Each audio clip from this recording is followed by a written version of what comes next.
Hello everybody. How have you been? Welcome back to my channel.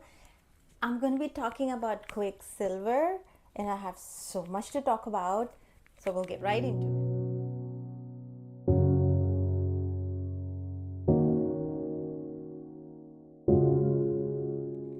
Okay, you guys. I don't know how many of you have read this book, how many of you have not. So I'm going to keep talking about this book and then at a certain point I'm going to drop a spoiler. So at that point I'll pause my video. I'll give you a note that spoilers are ahead so that if you haven't read the book, you can hold up, go back, read the book, come back and see the rest of the video. If you have read the book, then let's talk about this book at the entirety of this video. So I went into Quicksilver with so many expectations. Like, I saw it viral everywhere and I was like, oh my god, this book has to be the best. I'm gonna read it, I'm gonna get it, and I immediately did it. And you know what? Every time I realize that I have thought about a book like that, every time I've thought that this book is going to be amazing and I've gone into it with high expectations, I've been disappointed. But Quicksilver, you guys, absolutely no disappointment. In fact, I love it so much. I'm gonna start the second book, which is Brimstone. I'm just waiting to complete Chain of Thorns because that's another really fat book and I just started reading it. So I'm gonna finish Chain of Thorns and then I'm gonna start reading Brimstone, and then I'm gonna go over to Alchemized. That's the plan I've got for these huge chunky books this year. But back to Quicksilver, you guys. In one word, amazing. And I just heard that this is going to be made into a movie and I'm excited. I can't wait to watch it.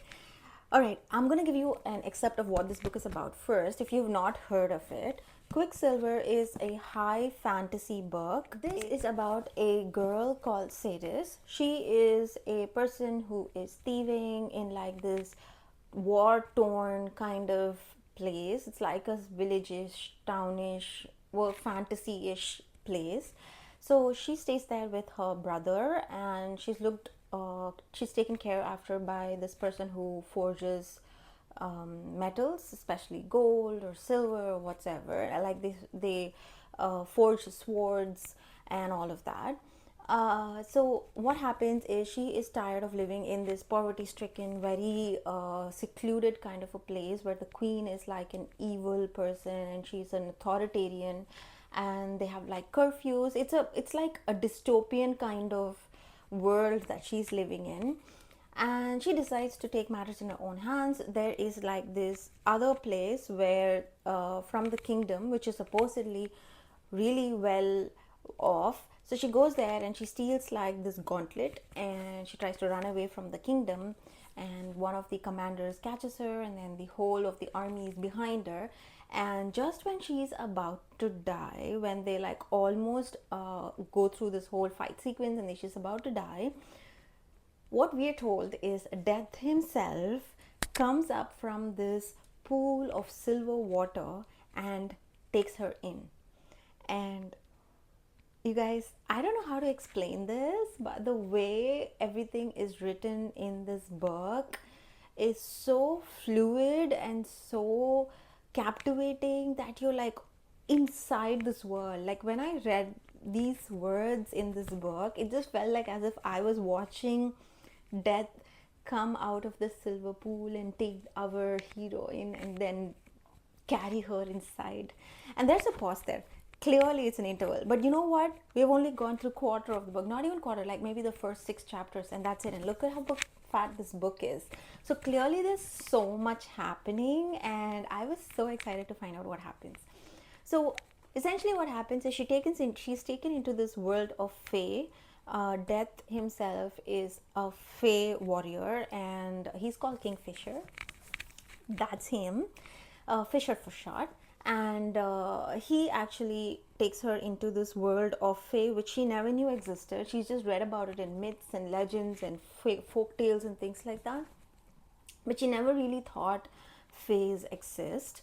And when she goes in there, she's like completely living in this whole new world that she's never known before, and she starts accustoming to this world. She wants to come back to this place so she can save her brother, but at the same time she kind of starts developing a sense of familiarity with the place that she's been taken to.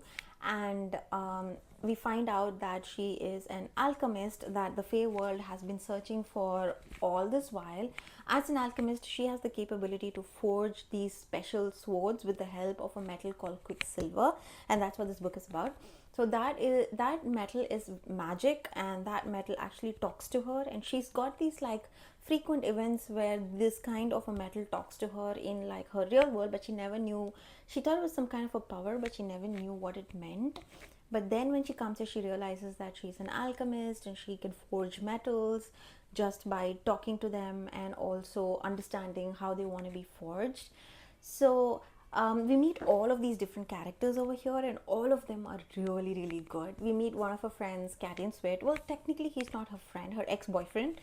And oh my god, I fell in love with him as well. It's like you don't know who you want to root for in this book because you like everybody. You want to root for Fisher, you want to root for Cyrus, you want to root for Carrion, who's her ex-boyfriend, you want to root for Ren, who's Fisher's friend, you want to root for Everlane, who is Fisher's sister. It's almost like, oh my god, Callie, stop it.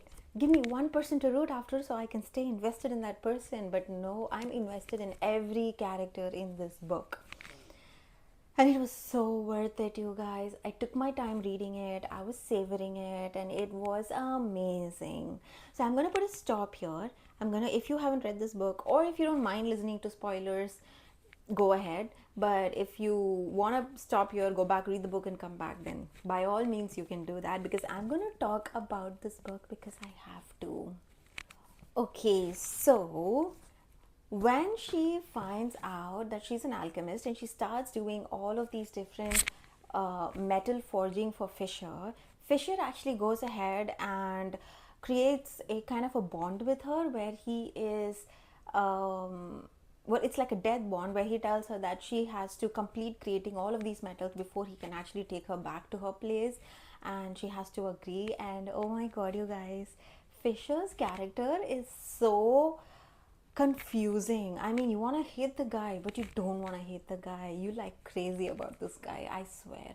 And there are so many smut scenes in this book. There were like, I think around 3 to 4, and they're really smutty, you guys. So if you're not into smut, definitely don't think about picking up this book. But oh, you can actually skip the pages also. It doesn't really matter. It doesn't actually evolve into the plot or anything. But Fisher sounds so good in the smutty scenes, and I know a lot of people actually don't enjoy it, but I don't know, it was fun in this book. And also, what I understand is if you have read this book, you should definitely try it as an audiobook, because the person who has voiced Fisher apparently has killed it. It was amazing is what I've heard. I've been meaning to get around to the audiobook as well, but I just want to finish Brimstone because I want to know what happens next, and then I will try reading the audiobook. But you should definitely do it. That's one of the number one things that I've been told about this book. And another thing I wanted to talk about, you guys, is Carrion.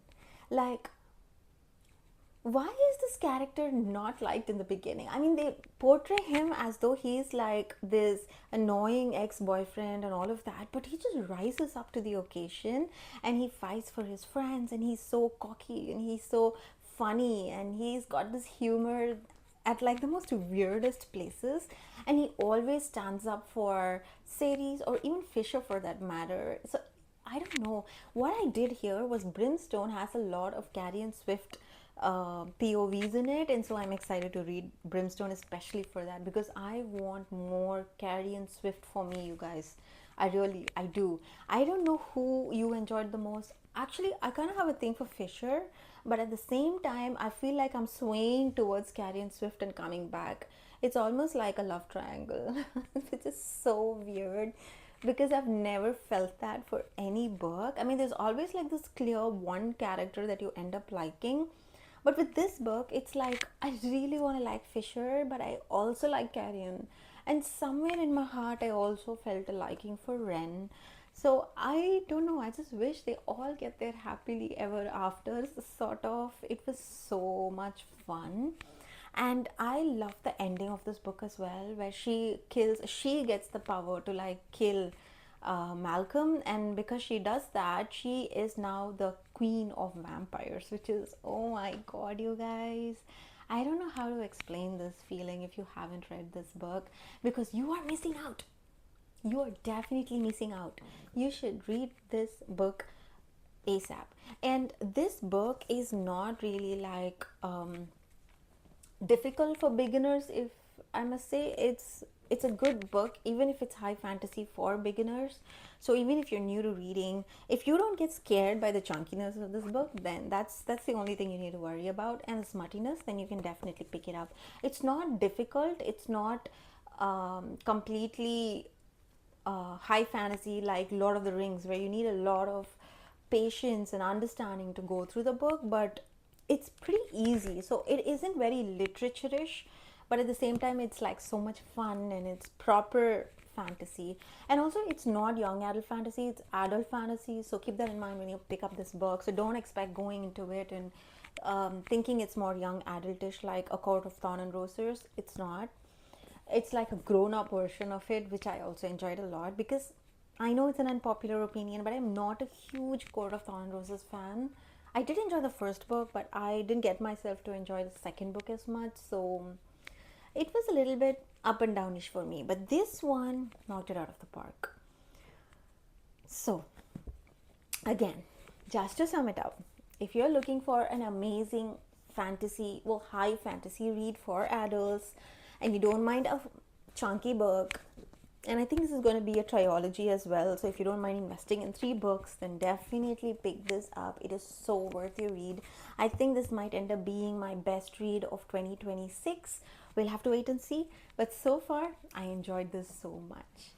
So thank you so much for watching this video. If you enjoyed it, don't forget to hit the thumbs up and subscribe, and I'll see you in another video. Bye.